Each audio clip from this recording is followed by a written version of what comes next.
start out with a few people, it swells to a lot, starts to dwindle, and now we're down to the core cream here, right? Okay, so everybody come as close to forward as you can, you know, fill up the empty spaces. Let's be a more cohesive group. Now we want to tie all of this information in together and deal with it in a very comprehensive style. So we talked about how to deal with atheists, we talked about how to deal with our Christian friends, to talk about Isa alayhi salam in our view, and the one thing that remains is that we need to have a more general idea of world religions and ideas as well. Not in detail, but some general idea. One of the things that happens a lot is that atheists will say to us, and this man at Aston University was saying this the other day when we had this trialogue, or this polylogue, a number of people on the same platform. We had a Jew, a Christian, an atheist, a Sikh, and a Hindu. And so the atheist guy says, well, you Muslims, did you ever survey, did you study all of the world's religions and then chose Islam?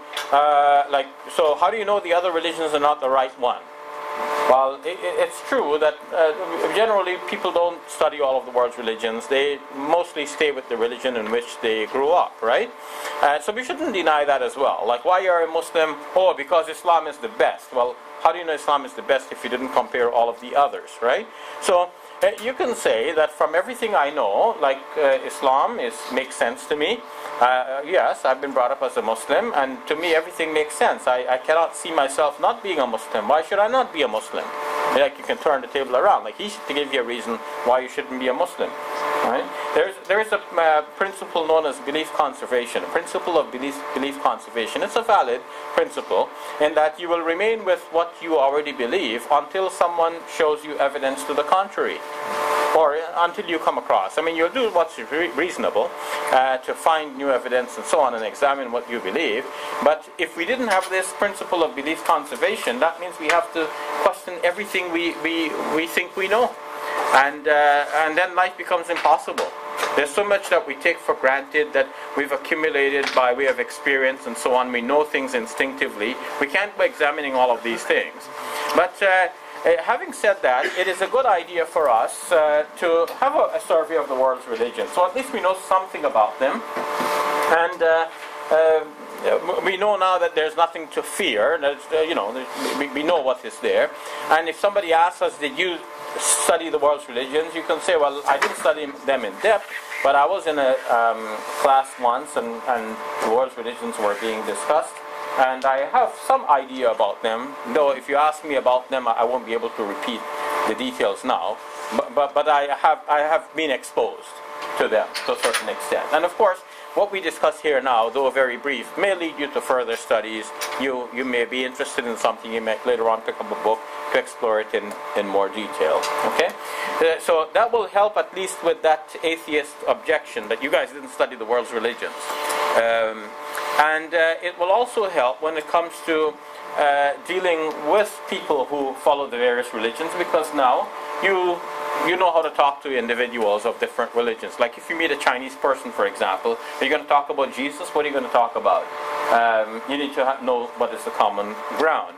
Moreover, when you study the world's religions, like, you get exposure to more ideas, and ideas become linked in your own minds. Like, you see how things are connected. You see how things are similar across the board. You see what is different. And you see what makes sense to different people. So your own thinking expands. So it's very important that we study the world's religions. So we'll get a very brief overview. Let's do that very quickly.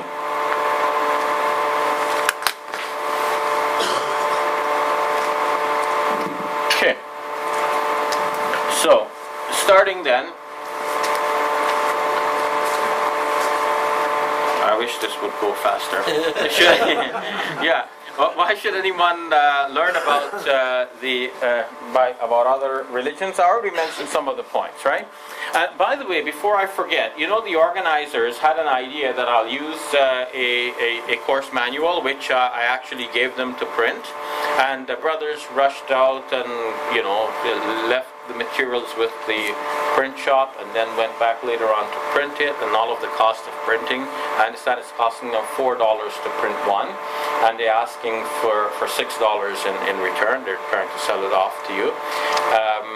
And it was meant that we'll use that here in class, but because they said it's optional for the students to buy, I didn't make that the focus, because I figured some students will buy it and some people will not buy it, and I wanted everybody to benefit equally from what we are presenting, so I focused on the presentations instead.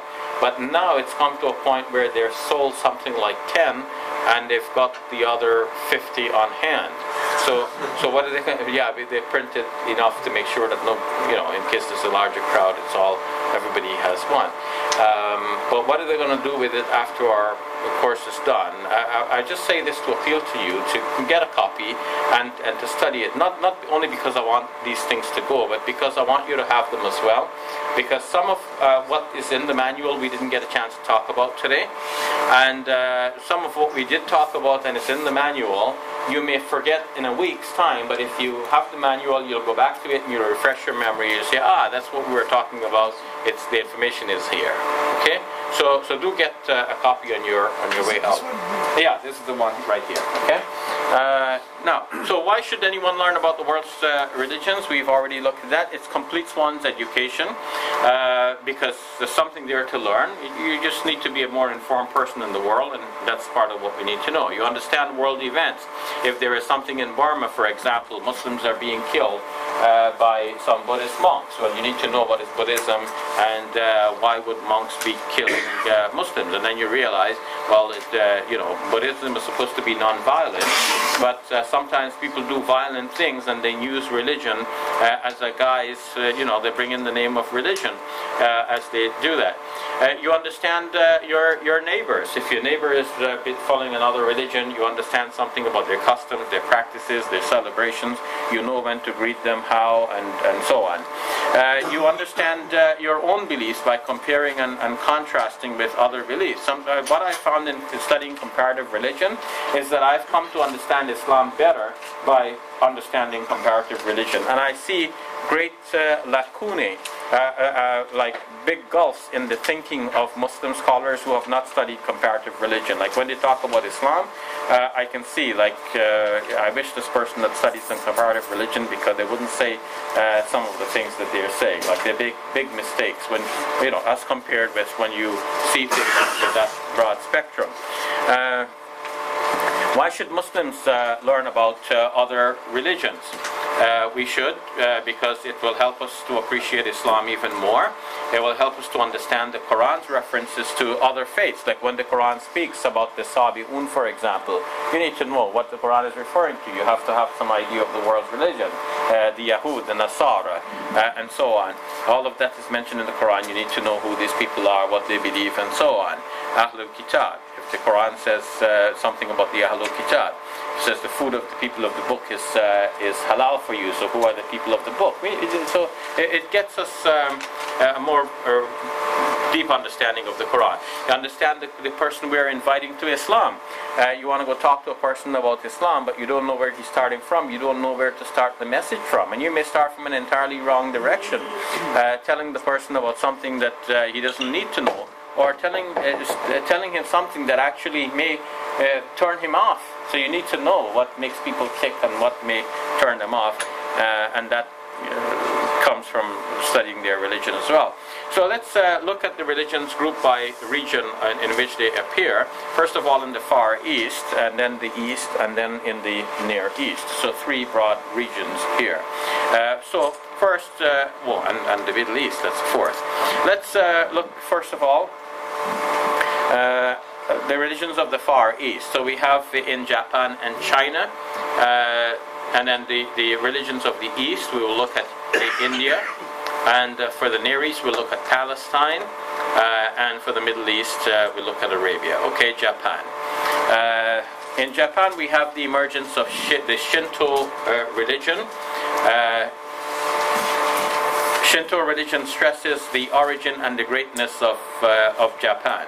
So it's an indigenous religion to Japan. You couldn't like transport it outside, because it wouldn't make any sense outside of Japan, because it talks about Japan, how the Japanese islands came to be, for example. Like the male god is an Agi, mated with the female god is an Ami, and she became pregnant and gave birth to the islands of Japan.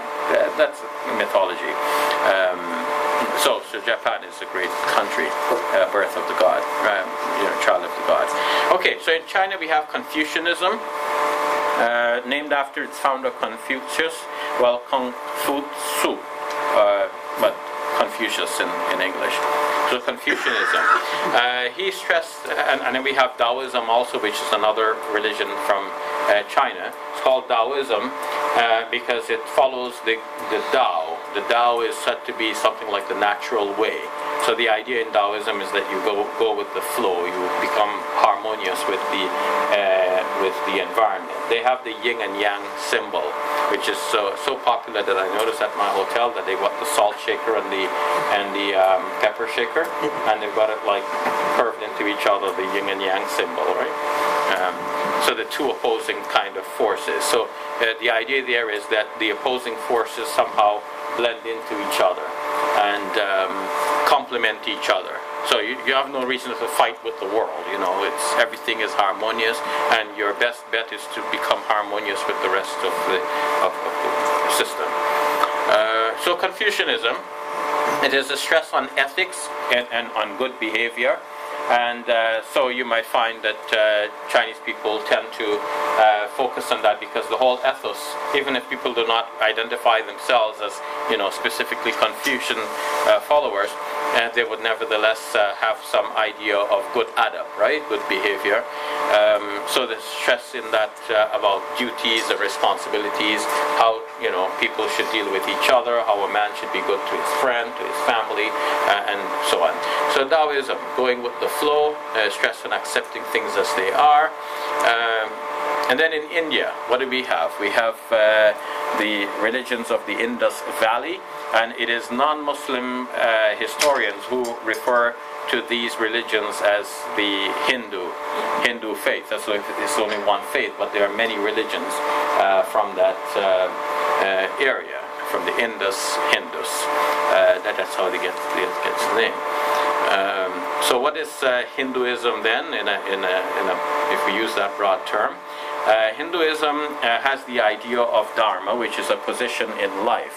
So they stress that whatever position in life you occupy, the great virtue is in doing well in that position. You don't try to do something outside of that, and you acquire karma, which is the effect of your deeds. Karma now is a popular English word. And with that karma, you go through another stage of life, another reincarnation, which is called Samsara. You go through one stage after another of birth and rebirth, and you carry your karma with you, and the effects of that karma. So if you did good in one life, you have a better birth in the next life. You might go in a higher caste of human beings in the next life, or if you were an animal before, you become a human being this time. And of course the reverse. If you do bad, your next rebirth will be, you will reap the evil effects of what you've done by going into a lower status in life. And then there is the idea of moksha. So these are the four ideas. This last idea, moksha, is the idea of liberation from the endless cycle of birth and death. So now you become one with Brahman, the universal spirit. So four ideas: the dharma, karma, samsara, and moksha. These are the four key ideas. Now, moving on, we go to Buddhism. Again, time allows us only for a very brief overview. So Buddhism is based on the teaching of Siddhartha Gautama. He himself was a Hindu prince, but he was dissatisfied with the life he observed, and he wanted to find a solution to the problem of suffering. And he thought that all of life is infused with suffering, and one can escape this suffering. So he came up with what is called the Four Noble Truths. One of them, which is that there is suffering everywhere, and you can avoid this suffering by following the Eightfold Path. So we'll get to the details of this. So, four noble truths. One is that suffering is everywhere. Two is that desire causes suffering. The idea here is that everything would have been fine if you didn't have a desire for something more. If you have a desire for something more, even what you have is not pleasing to you anymore. So you're always suffering because of this desire. And by eliminating desire, you eliminate suffering, since desire is the cause of the suffering. It's like very simple 2 plus 2 here, right? And then finally, eliminating the desire, but you can eliminate the desire by following the Eightfold Path. So what is the Eightfold Path? Let's see. Many of the things are similar to Islam here, that you must have the right view, which is like right belief, right understanding, also like right belief. You must have the right intention, which is niyyah for Muslims. You have the right speech, so qawl as-sadiq, right? And then you must have right action, amal as-salih. So much is similar, right? You look around among the world's religions. And you must have right livelihood. We always talk about eating halal, right? So eating halal doesn't mean you get it from the HMC slaughterhouse, but also you're earning. You're going to pay for it. So sometimes we don't pay attention to this one, right? Who's certifying that one? And then finally the right effort, and right meditation. So when people say that you don't have, it doesn't matter what religion you are, just be a good person type of thing, people have the general sense that religions basically teach good things, and we can see that across the religions, though there are different teachings, we find many similar teachings across the world's great religions. So let's move on then. Judaism. Judaism is the religion of Israel. It stresses Abraham as a very important figure through which God made a covenant with the people, and we know circumcision to be among the Jews largely because of the idea that Ibrahim a.s. was given that as a lasting covenant. And then Moses is another important figure. We know that Musa a.s. is mentioned in the Quran more than any other prophet. He's very important for us as well. So through Musa a.s. they got the Torah, they believe, and the Torah is the core of their Bibles. It is the first 5 books of the Old Testament, from Genesis to Deuteronomy. It's in Deuteronomy that we said we have mention of a prophet to come after Moses and like Moses. Remember that? That's the one, okay? And then we come to Christianity, which is based on the idea that Isa a.s. is a servant and Messiah of God, and even more than that, they said he's the Son of God. And then we come finally to Islam, which we believe to be the culmination of all of the religious teachings that have been revealed by God over time through all of his prophets. The word Islam means submission, and this is what we do as Muslims. We submit to the will of our Creator. So that's a quick overview of the world's religions. Now, we have broken up into groups. We have done so much of that previously that I don't want to do the same thing now. What I want to do is I want to do like the similar type of thing, but I want to do it now for the whole group. I want somebody to come here, and we're going to ask you on everything we have dealt with today. Okay? So no pressure then. No pressure. So who's going to be brave enough to try? And again, like 2 of you come up. One will ask the questions, the other will give the answers. Yeah? It seems like you're ready, my brother. Please, come on up. Okay? I didn't say anything. Come on. Yeah, and yes, you want to come ask the questions, my brother, please. Come on up. Yeah. And then, of course, the roles will be reversed.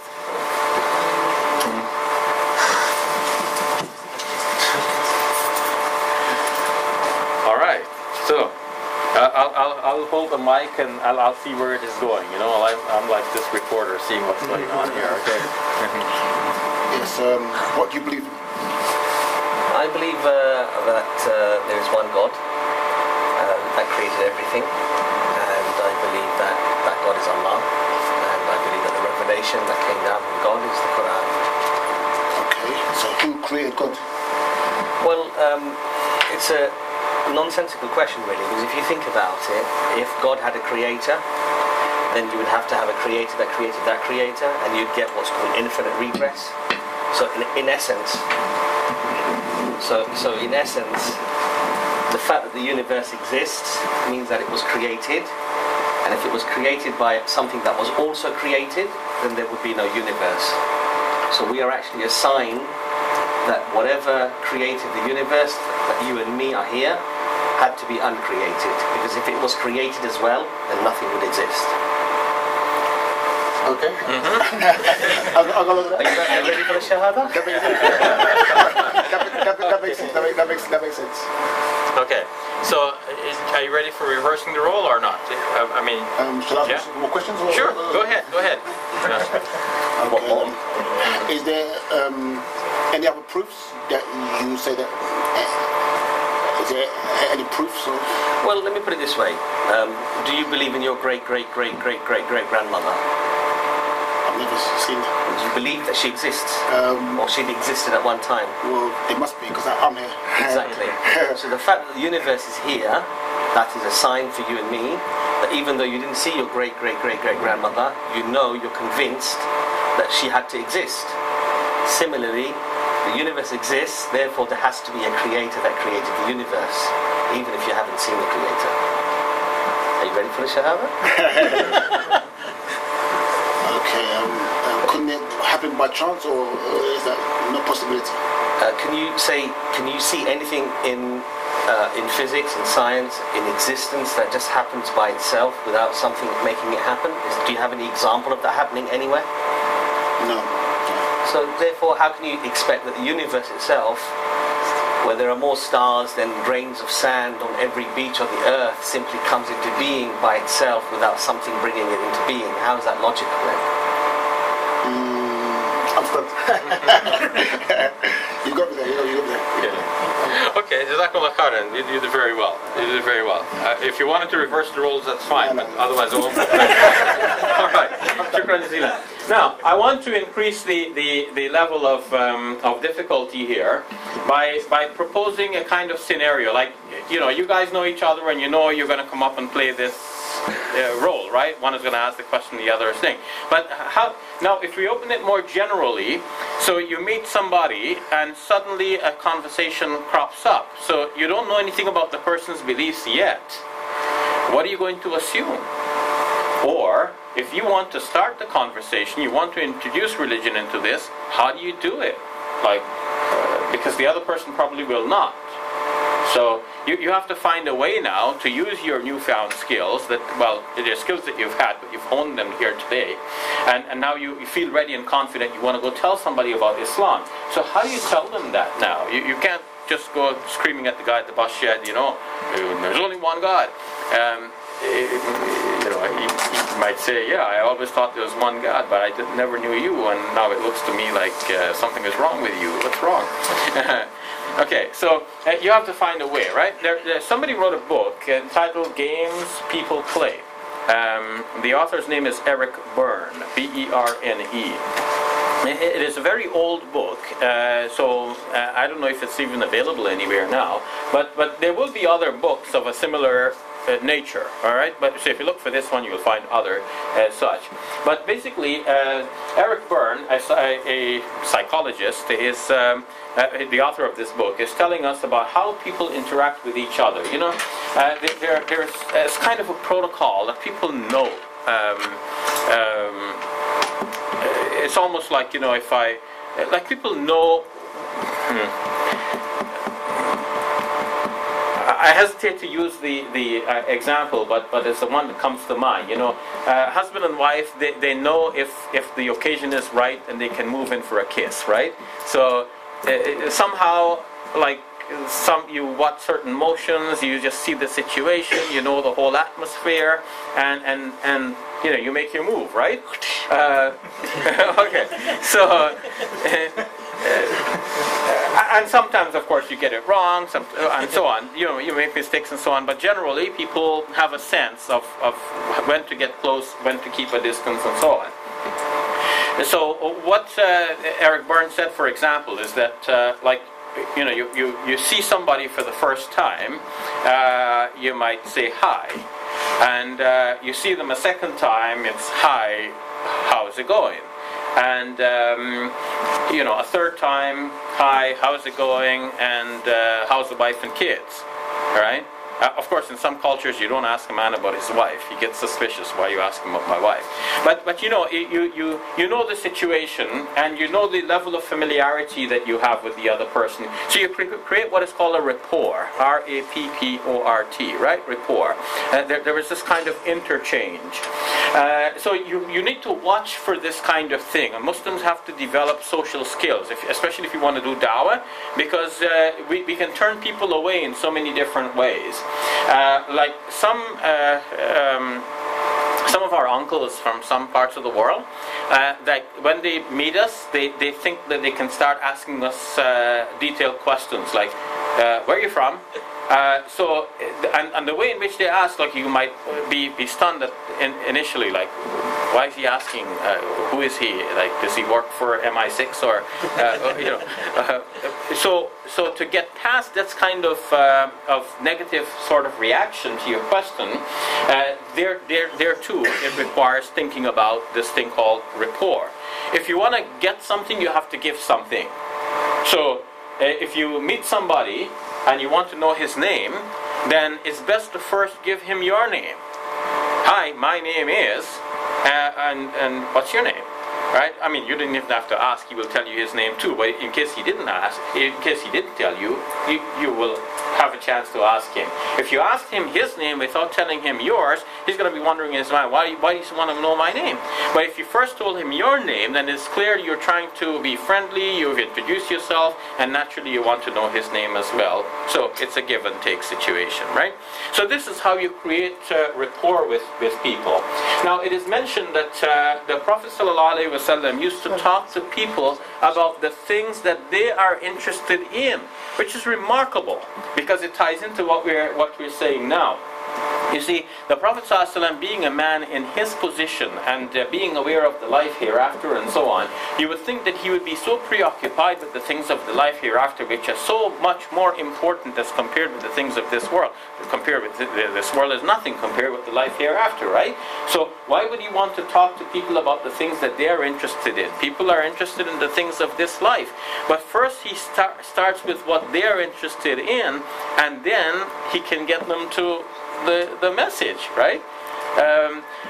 Sometimes he talked to a kid about the bird that the kid had as a pet, right? That's the Prophet of Allah, but he comes down to the level of the people because he has to create that rapport. Yusuf alayhi salam is in prison. And it is mentioned in the Quran that his prison mates come to him and they have their dreams and they want the interpretation of the dream. So Yusuf alayhi salam says to them, before the food comes, which normally comes, I will tell you the interpretation of your dream. What he's done there is that he has given them a kind of a time frame. He sets them at ease. And then what does he do? He uses the time now to tell them about Tawheed. Right? But if he told them about Tawheed before giving them the interpretation of their dreams, they would be saying, we came to this man for the interpretation of the dream and he's telling us something else. They won't be listening. And not only not listening, but they'll find they will find a kind of inner rejection to his message. Because they feel that instead of telling them what they came for, he's telling them something else. Right? It's a mismatch. But by the way he did it was he said, before the meal comes, which normally comes, I will tell you.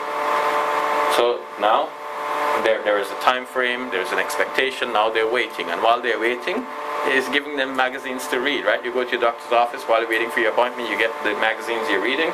So he's giving them the message while they're waiting for the interpretation of their dreams. So We have to now know the psychology of people. We have to know what makes people tick and what can turn people off. We have to get a sense of personal space. Personal space. Personal space means that a person has a sense of a little bit of space around him or her, and if people come within that personal space, they feel threatened. And sometimes it's not really conscious. That you might see a person like is moving a little bit. You watch for that, and you realize that you've moved into the person's personal space. So keep your distance. Some people are of the touchy type. You know, they can't say anything except talk. If they're talking to you, they have to touch you to talk. Yeah. So some people are the touchy type. Some people are not. So if you're the touchy type, and you go touch the wrong person, like that person will feel offended, like you're imposing on that person's personal space. So you don't do that, right? You have to know the person you are talking to, because your message could be hindered by all of these subtle things. Watch for body language. Body language. People interpret things subconsciously based on body movements. Often if you don't feel inside what you're saying, then there would be a mismatch. And you don't know the subtle ways in which that mismatch would be apparent, but the other person may pick it up. But these are subtle things, and there's no clear rule. Even it is said that some people who are experts in these fields, they make mistakes. This is why it is said that at some airports, some new policies are introduced where people will watch the movements of individuals to determine who is a terrorist and who is not. And this is highly controversial because, you know, movements can be so misunderstood. But in any case, as much as this whole area of study is worthwhile, we should know something about it as well. So some things which are mentioned in this area, yes?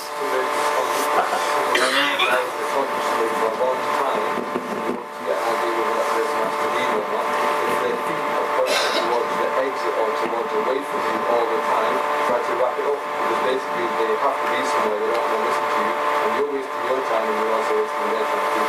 There you go. So that's a cue right there. The person is looking at his watch. That's a clear cue. He has in mind that the time is passing and you're taking too long and something is happening. He has to be somewhere or something like this.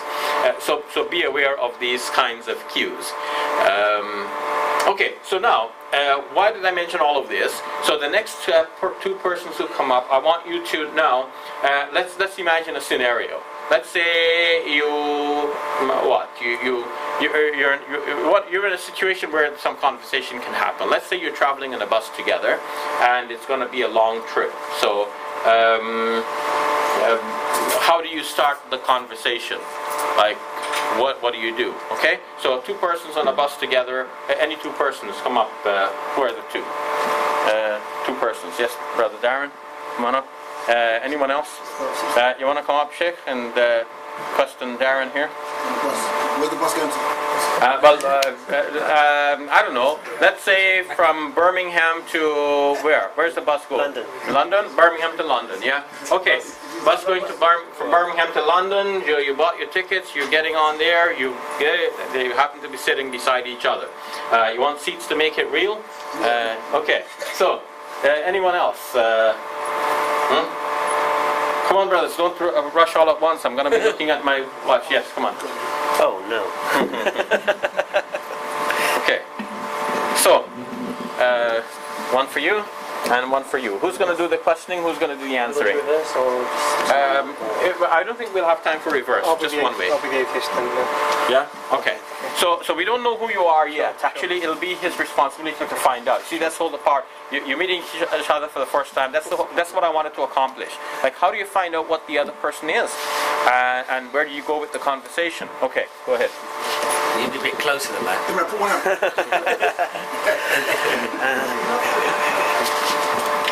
How you doing, matey? Yeah, I'm alright, thanks. So, we're going to London, yeah? I think we're all going to London, yeah. Yeah, that's where I've come from. Just visiting Birmingham today. Just been to an Islamic conference here, so I'm on my way back home. What?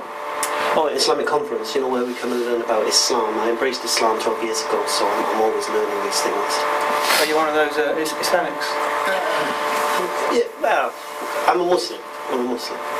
Okay. I've never met a ginger Muslim before. Really? Yeah.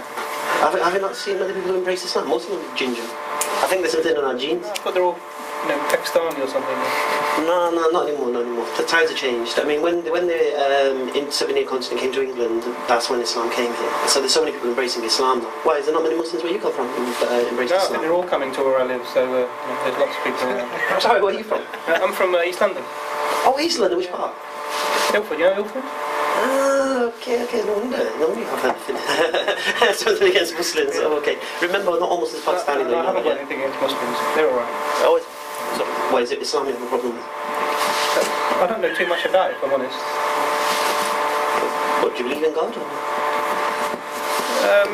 I haven't really thought about it too much. Really? Yeah. But that was me 12 years ago. I never used to believe in God. I've never even thought about God. So, I mean, you say you don't believe in God. Is it a conscious thing, or are you just really bothered? Just life's too busy to worry about these things, isn't it? You work and study. Yeah, but then what's life all about? Work and study. Don't you ever think why you're here, or what's the purpose, and where we're going? Because the grave is on its way.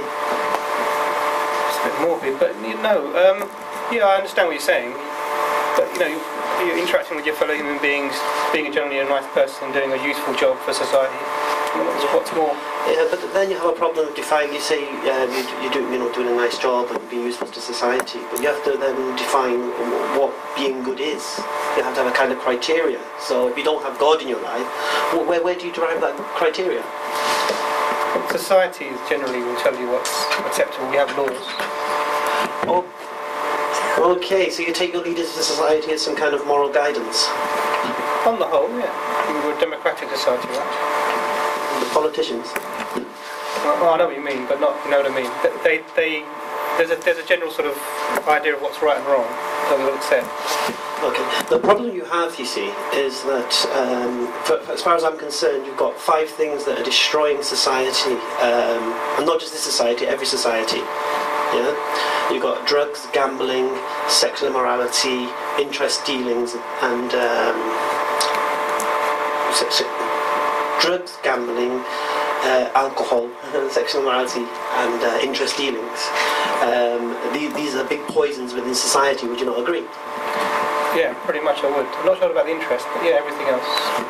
Well, you say about the interest, but then you have to look at things like Wonga loans and people are spending money they don't have. I see what you mean. Alright, so now we've identified, for example, 5 poisons within society. Now, your moral guidance within society is the government, yeah? Yeah. Okay. Now, in your experience, what is the solution to these 5 poisons within society? Well, you have to control yourself, because these things are all allowed virtually. Okay. Well, I'll give you an example. I mean, I've got 2 daughters. I've got a 4-year-old and I've got a 10-year-old. Now, in my kitchen we have mice, so I have to put glue traps down. Now, my 4-year-old gets stuck on them all the time, and we have to keep keeping her away from them. Yeah. So she needs my guidance. Now, my 10-year-old, she can go in the kitchen and she'll avoid the glue, no problem. I don't need to worry about her. But when she goes outside, I need to guide her. Okay. So my 4-year-old needs guidance in the kitchen, and my 10-year-old needs guidance when she's outside. But who guides me?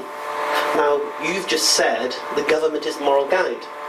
And we've just agreed, or identified 5 poisons within society that you agree with are causing problems in society. Yeah. Okay. And the solution from the government is to indulge. It encourages 24-hour drinking, considering legalising cannabis, sexual morality now, you can marry whom you like and do what you like as long as everyone consents. You have the gambling now. Oh, okay. So where do you get your guidance from then? Ah, okay. Well, because I recognise that my government is not giving me that protection, within Islam, I'm prohibited from those 5 poisons. So, by me being a Muslim, which I chose to be, I protect myself from the 5 things which are destroying every society. But why Muslim? I mean, why not be anything else? What is it about Islam that you... I'll be honest with you, before I became Muslim I was given a book by Jehovah's Witnesses, and it's called Mankind's Search for God. And what they did in that book, they went through every religion of the world, with Confucianism, Taoism, Shintoism, Buddhism, Hinduism, Sikhism, Judaism, Christianity, Islam. And what they did, they proceeded to explain each religion and then show the flaw within it, except Islam. Every religion was exposed apart from Islam. They just said it was by Prophet Muhammad 1400 years ago, and then they moved on. So that was a shock to me. And when I look at these religions, I can see why. Because if you look at the Indian religions, for example, the caste system, the racism that exists within it. I've seen that. Yeah, Sikhism, half Hinduism, half Islam. Buddhism's philosophy without God involved. So you're only left with Judaism, Christianity, and Islam. Thank you very much. That was very good. Thank you very much. Thank you very much. And I learned something by listening to Darren there. I had read Mankind's Search for God, but I never saw it from the perspective that he saw it from. I didn't realize that that this is how it comes through. I mean, it's a very important observation. But I've had that observation with other books on world religions. Like I've read more than one books on the world's religions, and when I read those books, I get the impression that if somebody else was to read these books, they would also see that Islam, like in comparison with the others, are like Islam is superior. But I never thought of it from that perspective, that Jehovah's Witnesses writing a book specifically to promote their own religion, as opposed to the other academic books that I've had in mind, would put it such that the other religions would be shown to have faults, and Islam would come out shining like that. So interesting to hear you. Unfortunately, that's all the time we have for our training session today. I hope that you have picked up some skills and have honed some other skills which you will go out and you will use.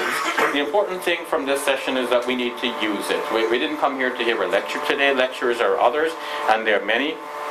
But we want more people to do dawah. Sheikh Didat, rahimahullah, lived his whole life giving dawah, and he encouraged Muslims to do dawah. Many of us came to the scene of doing dawah through the inspiration from him. We want that inspiration to continue. The chief inspiration for dawah is our Prophet Muhammad sallallahu alaihi wasallam, and we are followers of him, and we need to continue the work which he did. That was his whole life mission. That's what it was about. And nowadays many Muslims misunderstand, misrepresent Islam, and we turn the clock of dawah back. Some of us are trying to invite others to Islam, and some others are giving the wrong impression to others. But we need to keep struggling. So do that for the sake of Allah subhanahu wa ta'ala. I want to thank you all for coming out today. Sorry that we started a bit late, and if there are any other mistakes that I've made, please forgive me for those.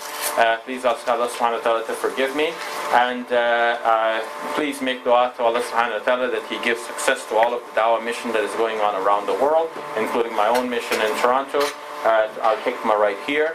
Continue to support Al-Hikmah. Get a copy of the manual on your way out so you can continue to review some of the points which we mentioned. Stay in touch with me by email if you have other questions, and Brother Maruf will inshallah give you my email address if you ask him. Jazakumullah khairan. Some of you may have questions. Talk to me on the way out so I can let everybody go. We're finishing on the time that we said. So I know you have your hand up, sister. Okay. You want to get the PowerPoint notes? Unfortunately, I don't have the PowerPoint notes themselves, but the handbook for the course has many of the points that I did put forward in the PowerPoint. Okay, but now your question has me thinking whether I may be able to download the PowerPoint somewhere. We're going to put the full video onto YouTube as well. Okay, I understand the full video will be put on YouTube. Maybe we can incorporate the PowerPoint, yeah? Alright. Jazakumullah khairan. Thank you all for coming. We ask Allah subhanahu wa ta'ala to accept from us our humble efforts today, Ya Rab. We ask you to forgive our sins, to have mercy on the Muslimin and Muslimat, المؤمنين والمؤمنات الأحياء منهم والأموات إنك سميع قريب مجيب الدعوات تقبل منا إنك أنت السميع العليم وتب علينا يا مولانا إنك أنت التواب الرحيم برحمتك يا أرحم الراحمين. جزاك الله خير. جزاك الله خير. Sorry, we'd like to thank everyone here who contributed towards a little gift from all of us to Sheikh. Thank you very much. Thank you. Thank you all.